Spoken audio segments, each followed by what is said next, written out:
Right Pawan. So ఒక మంత్రికి PS అంటే దాదాపుగా మంత్రితో సమానం అనమాట. సో ఆ మంత్రికి సంబంధించి మనం పిఎస్ గురించి మనం మాట్లాడినట్లయితే కనుక పిఎస్ ఒక ఫైల్ పరిశీలించిన తర్వాత ఆ ఫైల్ని మంత్రి దగ్గరికి పంపిస్తారు. అప్పుడు ఆయన ఒక నిర్ణయం తీసుకుంటారు. సో అలాంటి పిఎస్ నిర్ణయం అంటే ఒక ప్రక్రియ అనమాట. దాదాపుగా దానికి క్షుణ్ణంగా పరిశీలించి పిఎస్ని నియమించడం జరుగుతోంది. అండ్ గతంలో ఎవరైతే జగన్ ప్రభుత్వంలో పిఎస్లుగా వ్యవహరించారో ఇప్పుడు టీడీపీ ప్రభుత్వంలో కొంతమంది మంత్రుల దగ్గర పిఎస్లుగా జాయిన్ అవుతున్నారని సమాచారం అందుతుంది. అండ్ అంతేకాకుండా కొత్త మంత్రులు నియమించిన తర్వాత చంద్రబాబు నాయుడు వాళ్లతో సమావేశం నిర్వహించారు. ఎవరు కూడా జగన్ ప్రభుత్వంలో పిఎస్లుగా చేసిన వాళ్ళు ఎవరు కూడా ఇప్పుడు ఈ ప్రభుత్వంలో పిఎస్లుగా చేర్చుకోవద్దు అని చెప్పి ఆయన స్పష్టంగా చెప్పడం జరిగింది. అయినా సరే కొంతమంది పిఎస్లు ఓఎస్డీలుగా గత ప్రభుత్వం జగన్ ప్రభుత్వంలో ఎవరైతే ఉన్నారో వాళ్ళు ఈ ప్రభుత్వంలో కొంతమంది మంత్రుల దగ్గర జాయిన్ అవుతున్నట్లుగా తెలుస్తుంది. ఇప్పుడు ఇదే చర్చనీయాంశంగా మారింది. రైట్, మీరు చెప్తుంటే చూస్తా ఉంటే ముఖ్యంగా కొల్లు రవీంద్ర గనుల శాఖ మంత్రి, ఆయనకు సంబంధించిన పేషీలో పిఎస్ గా రాజాబాబు నియమిస్తున్నట్టుగా తెలుస్తోంది. ఆయన పైన చాలా ఆరోపణలు ఉన్నాయి. ఈ గనుల పైన గద్దల్లా వారారు, తర్వాత ఒక చాలా ఆరోపణలు అయితే ఆయన మీద వచ్చిన పరిస్థితి. ఆయన నాకు తెలిసి జైలుకు కూడా వెళ్ళొచ్చి ఉంటారు ఈ కేసులకు సంబంధించి కూడా. సో దీనికి సంబంధించి 2.5 నెలల క్రితమే ఆంధ్రజ్యోతిలో కూడా ఆయనకు సంబంధించి కథనాలు కూడా ప్రచురితమయ్యాయి. ఇప్పుడు ఆయనను పిఎస్ గా పెట్టుకుంటున్నట్టుగా తెలుస్తోంది. పూర్తి డీటెయిల్స్ చూస్తే గత జగన్ ప్రభుత్వంలో మంత్రుల వద్ద పనిచేసిన వారిని పేషీల్లోకి తీసుకోవద్దు అని కొత్త మంత్రులతో జరిగిన తొలి భేటీలోనే ముఖ్యమంత్రి చంద్రబాబు చాలా స్పష్టంగా చెప్పారు.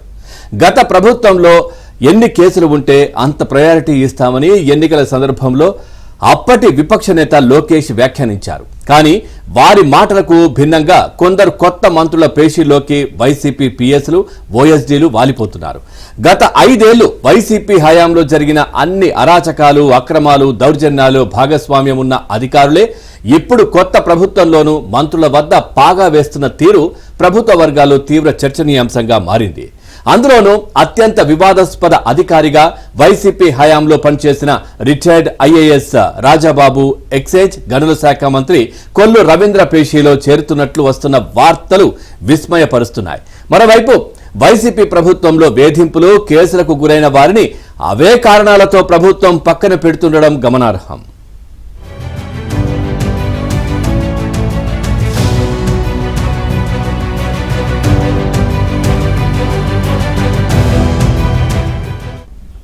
మంత్రికి పిఎస్ అంటే మంత్రితో సమానం. పిఎస్ ఫైల్ చూసి బ్రీఫ్ చేసిన మేరకు మంత్రి నిర్ణయం తీసుకుంటారు.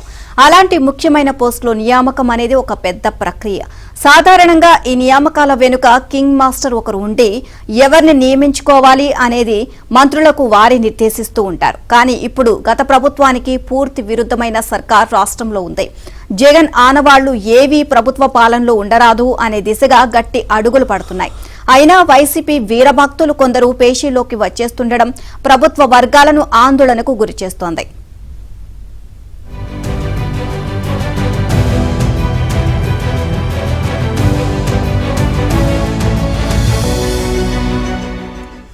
ఈసారి మంత్రుల్లో చాలా మంది కొత్తవారు. ఈ విషయంలో వారికి అవగాహన లేదు. ఎమ్మెల్యేలు, సహమంత్రులు సూచించిన వారిని తీసేసుకుంటున్నారు. కానీ గతంలో పాలించినప్పుడు చంద్రబాబు పిఎస్లు, ఓఎస్డీల నియామకంలో జాగ్రత్తలు తీసుకునేవారు. వెరిఫికేషన్ లేకుండా నేరుగా పేషీల్లోకి ఎవరిని అనుమతించేవారు కాదు. కానీ ఎందువల్లో ఈసారి పిఎస్లను మంత్రులు నేరుగా పెట్టుకుంటున్నారు. ఈ క్రమంలో 4-5 మంత్రుల వద్దకు వైసీపీ వీరభక్తులు చేరిపోయారని తెలిసింది. దీంతో ఒక్కసారిగా ప్రభుత్వం ఉలిక్కిపడింది. దీనిపై ఇంటెలిజెన్స్ నివేదిక ఇవ్వాలని ఆదేశించినట్లు తెలిసింది.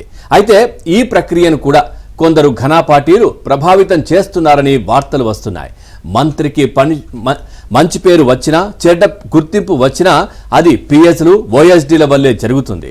అందువల్ల ఉన్నంతలో సమర్థులను, నిజాయితీ పరులను మాత్రమే పేషీల్లోకి తీసుకోవాలని ప్రభుత్వ వర్గాలు కోరుతున్నాయి.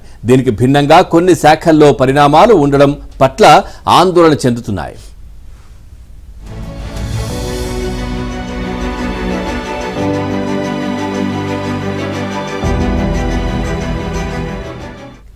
రాజాబాబు గత ప్రభుత్వంలో గనుల శాఖలో జేడీ క్యాడర్లో పనిచేశారు. ఈ అధికారి గత 5 ఏళ్లు వైసీపీకి అనుకూలంగా వ్యవహరించారు. గనుల గజ దొంగ అంటూ అప్పట్లో ఈయనపై టీడీపీ నేతలు ధ్వజమెత్తారు. మంగ్నీస్ టెండర్ల సెక్యూరిటీ డిపాజిట్ ను దారి మళ్లించి దోచుకున్న కేసులో తీవ్ర ఆరోపణలను ప్రస్తుతం ఎదుర్కొంటున్నారు. ఈ పాటికే రిటైర్ అయిన ఆ అధికారిని నిధుల దోపిడీ కేసులో ఇబ్రహీంపట్నం పోలీసులు ఎప్పుడు అరెస్ట్ చేస్తారా అన్న చర్చ అయితే జరుగుతోంది. అలాంటి వ్యక్తిని గనుల శాఖ మంత్రి ఓఎస్డీగా నియమించే ఫైలు మంగళవారం ముందుకు కదిలింది. వాస్తవానికి రాజాబాబు దందాలపై గత 2.5 నెలల కాలంలో ఆంధ్రజ్యోతిలో వార్తలు వచ్చారు. ఇక ఇవి ఇప్పుడు సోషల్ మీడియాలో అధికార పార్టీ వాట్సాప్ గ్రూపుల్లో విపరీతంగా సర్క్యులేట్ అవుతున్నాయి. ఇలాంటి వ్యక్తిని ఓఎస్డీగా ఎలా నియమించుకుంటారు అంటూ అంతా విస్మయం వ్యక్తం చేస్తున్నారు.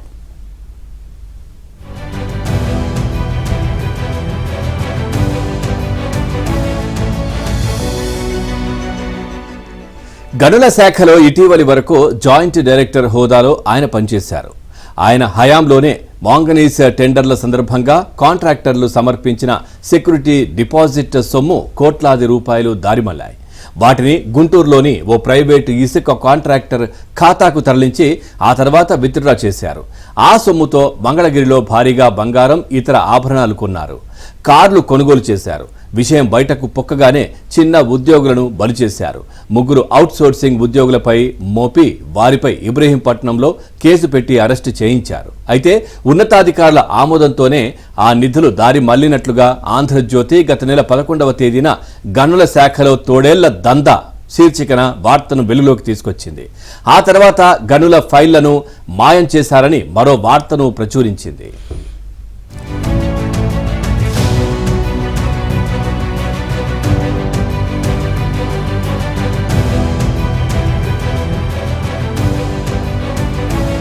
కొంతమంది అధికారులు ఇప్పుడు మంత్రుల పేషీలో వాలిపోవటం సర్వత్రా విస్మయం వ్యక్తం అవుతుంది. ప్రధానంగా గనుల శాఖకు సంబంధించిన మంత్రి కొల్లు రవీంద్ర పేషీలో గతంలో ఐఏఎస్ అధికారిగా పనిచేసి గనుల శాఖలో జాయింట్ డైరెక్టర్ గా పనిచేసి రిటైర్ అయిన రాజాబాబు ఇప్పుడు ఆ పేషీలోకి రావడం తీవ్ర చర్చనీయాంశంగా మారింది.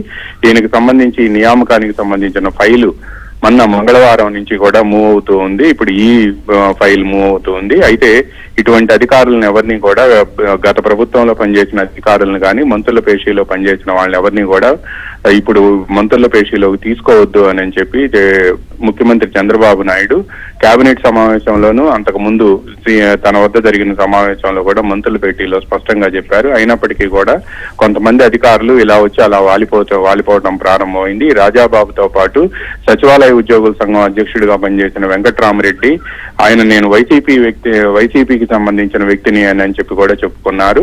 వైసీపీతో అంటగాగిన నేతగా ఎన్నికల సమయంలో వైసీపీకి అనుకూలంగా కడప జిల్లాలో ఆర్టీసీ ఉద్యోగుల దగ్గర ప్రచారం చేసి ఆ తర్వాత సస్పెన్షన్ గురైన వెంకట్రామరెడ్డి అనుచరులు కూడా కొంతమంది మంత్రుల పేషీలో చేరిపోవడంపై కూడా విస్మయం వ్యక్తం అవుతుంది. ఇక దీంతో పాటు హోంమంత్రి అనిత, విద్యుత్ శాఖ మంత్రి గొట్టుపాటి రవి, జలవనరుల శాఖ మంత్రి నిమ్మల రామానాయుడు పేషీల్లో కూడా కొంతమంది అధికారులు గత ప్రభుత్వంలో మంత్రుల పేషీలో పనిచేసిన వాళ్ళు ఇప్పుడు ఈ మంత్రుల పేషీలోకి రావటం పట్ల కూడా విస్మయం వ్యక్తం అవుతుంది. వీటన్నిటిపై కూడా నిన్న సాయంత్రం ముఖ్యమంత్రి చంద్రబాబు నాయుడుకి నివేదిక అందింది. ఈ నివేదికను పరిశీలించిన చంద్రబాబు నాయుడు దీనిపై ఈ రోజు రేపట్లో నిర్ణయం తీసుకోబోతున్నారని తెలిసింది. ముఖ్యంగా గనుల శాఖలో గతంలో రిటైర్డ్ అధికారిగా గతంలో పనిచేసి ఇప్పుడు రిటైర్ అయిన రాజాబాబు మ్యాంగనీస్ టెండర్లలో సంబంధించిన డిపాజిట్ సొమ్మును ప్రైవేటు వ్యక్తులకు మళ్లించారని చెప్పి ఆంధ్రజ్యోతిలోను ఏబిఎన్ ఆంధ్రజ్యోతిలో కథనాలు ప్రచురితమయ్యాయి, ప్రసారం కూడా అయ్యాయి.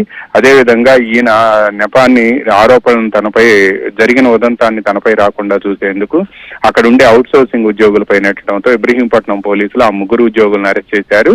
ఆ తర్వాత వాళ్ళు ఇచ్చిన స్టేట్మెంట్ల ఆధారంగా ఇదంతా రాజాబాబు ఆదేశాల మేరకే చేశాము అని చెప్పడం, ఆ తర్వాత ఆయన వాడిన డాంగిల్ కూడా పోలీసులకు లభ్యం కావడంతో ఇప్పుడు వేళ్లన్నీ కూడా ఆయన వైపు చూపిస్తున్నాయి. రేపో మాపో ఆయన అరెస్ట్ చేస్తారని కూడా విస్తృతంగా ప్రచారం జరుగుతుంది. ఈ నేపథ్యంలో అటువంటి వ్యక్తిని అత్యంత కీలకమైన కేబినెట్ లో అత్యంత కీలకమైన మంత్రిగా ఉన్న కొల్లు రవీంద్ర పేషీలో ప్రధానంగా గనులు అదే విధంగా మద్యం ఈ రెండిటికి సంబంధించిన మంత్రి ఆయన ఆ పేషీలో ఈయన చేరటం పట్ల ఈయన చేరుతున్నారని వచ్చిన వార్తలు మాత్రం సర్వత్రా విస్మయం వ్యక్తం చేయటమే కాకుండా ముఖ్యమంత్రి సైతం కూడా ఆశ్చర్యపోయినట్టు సమాచారం అందుతుంది. దీనిపై ఈ రోజు ఆంధ్రజ్యోతిలో ఏబిఎన్ లో కథనాలు ప్రచురితమై ప్రసారం కావడంతో ఇప్పుడు ప్రభుత్వం ఎలా స్పందిస్తుంది అనేది వేచి చూడాల్సి ఉంది. దీంతో పాటు ఇక సచివాలయ ఉద్యోగుల సంఘం అధ్యక్షుడిగా ఉన్న వెంకట్రామరెడ్డి అనుచరులు మంత్రుల పేషీలో చేరిపోవటం ఏమిటి అని కూడా పలువురు ప్రశ్నిస్తున్నారు. కొంతమంది మంత్రుల పేషీలో చేరిపోయిన వెంకట్రామరెడ్డి అనుచరులకు సంబంధించి చంద్రబాబు వద్దకు నేరుగా ఫిర్యాదులు వెళ్ళాయి. ఆయన అదేవిధంగా లోకేష్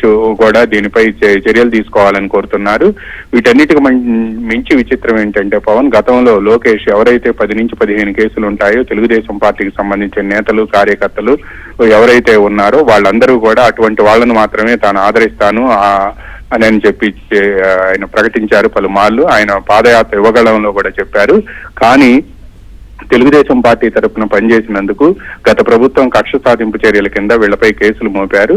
అటువంటి అధికారులు కానీ లేకపోతే అటువంటి వాళ్ళు ఎవరైనా సరే మంత్రుల పేషీకి వెళ్తే మీ మీద కేసులు ఉన్నాయా కదా అని చెప్పి వెనక్కి పంపటం పట్ల కూడా ఆశ్చర్యం వ్యక్తం అవుతుంది. ఆ రోజేమో పార్టీ అవసరాల కోసం కేసులు పెట్టించుకున్నారు. ఈ రోజు మాత్రం మంత్రుల పేషీలకు వెళ్తే కేసులు ఉన్నాయని చెప్పి వెనక్కి పంపించడం పట్ల కూడా తెలుగుదేశం పార్టీ వాట్సాప్ గ్రూపులతో పాటు సోషల్ మీడియాలో విస్తృతంగా వైరల్ అవుతుంది.